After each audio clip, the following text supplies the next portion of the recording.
Guys, andito tayo ngayon sa sa malayong lugar na lumabas tayo ng Marcel kung saan tayo ay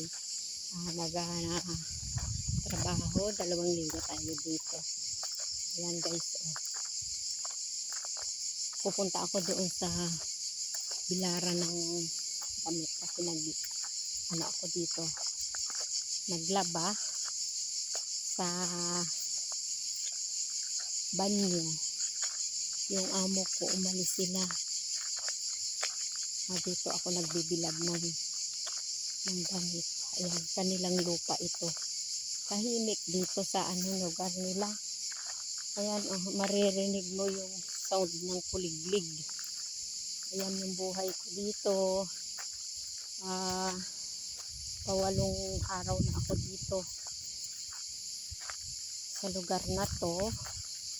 At ako ay kinuha ng amo na 2 linggo lang ako dito guys, na mag-serbisyo sa kanila. Kaya nandito tayo ngayon at wala tayo doon sa syudad.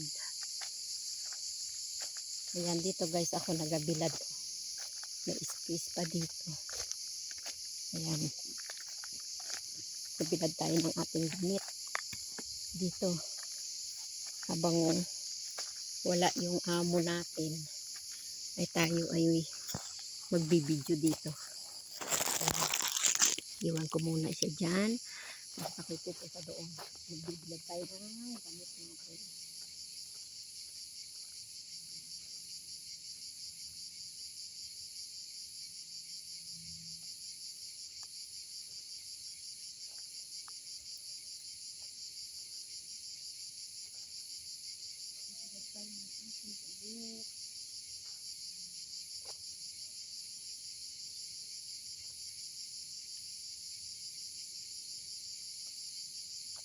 Yung ating ibang damit ay hindi na natin nilabhan. Ngayon ay 19 bukas.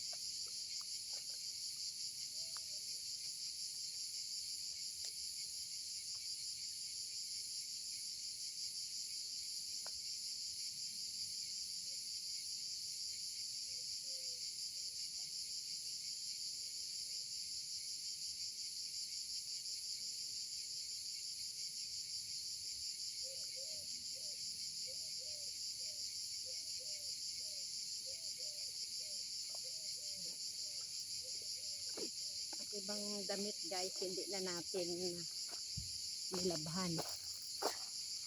Ayan, kasi hindi naman marumi. Araw-araw naman tayo nagpapalit ng damit. Ayan, tahimik dito. Napakatahimik na lugar.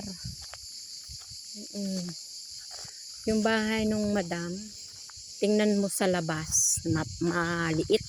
Pero pag pumasok ka, naku, ang kwarto napakadami. Hindi ko lang binibidyo yung loob kasi baka tayo'y pagalitan, pagbawalan tayo kasi masilan. Dito sa labas lang tayo pwede mag-video. Yan ang bahay nila. Yan, pakisubscribe naman po ng aking YouTube channel. Pag napadaan po sa inyo, pakisubscribe, pakiclick, pakishare, pakicomment na rin po. Yan po yung bahay ng amo. Yan. Sa 26 hanggang 26 lang tayo dito guys sa kanila. Yan yung bahay niya May nara dito guys. Nara ba to? Buli. Buli. Ayan may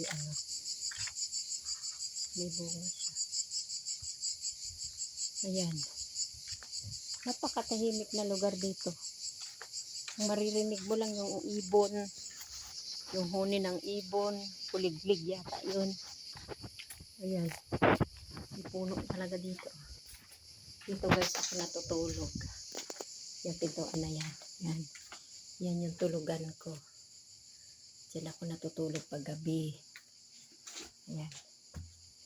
Pakita natin guys yung aking tulugan. Yan.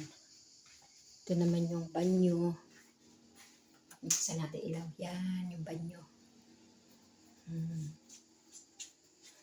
Yan. Yan yung higaan ko. Ayan yung pintuan. Papunta doon sa ano, isasarado natin. Ayan. Papatay natin yung ilaw dito sa banyo. Yan yung aking tulugan.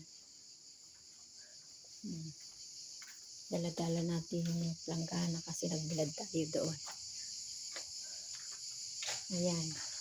Dito tayo ngayon pala sa France. Kung saan tayo ay isang OFW. Palimang buwan pa lang ako dito. Dumating ako dito ay February 21. Kaya palibang buwan pa lang. Kanina naligo ako dyan sa swimming pool. Hindi na ako nag-video. Yan yung swimming pool guys. Yan ako nag-ligo. Umalis kasi si madam, sabi niya maligo daw ako. Kaya mamaya-maya magluluto na ako ng dapat lutuin. Ayan. Punta tayo din guys sa taas. Ang ganda guys ng bulaklak ko. Yan yung bahay ng si madam.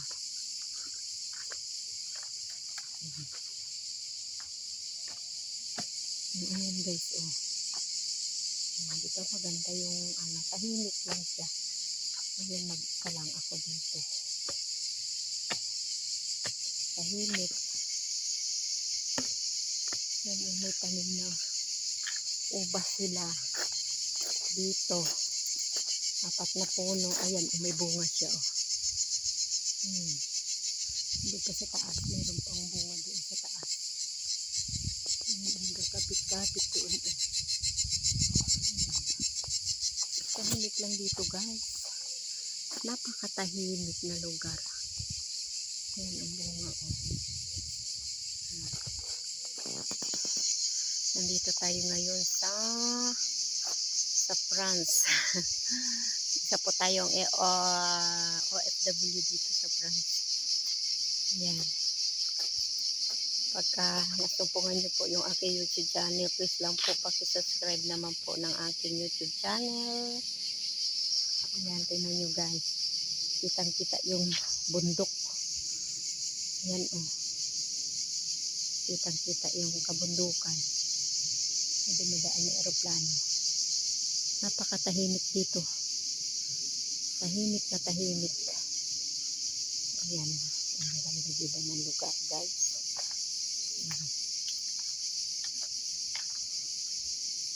Para makita nyo kung nasaan ako. Nandito tayo ngayon sa kabundukan. Tahimik na lugar. Tahimik dito. Ang maririnig mo lang ay mga ibon, kuliglig. Ayan, oh. Maririnig mo yan. Sige na guys, salamat po. Pakisubscribe naman po ng aking YouTube channel. Bye bye. Thank you.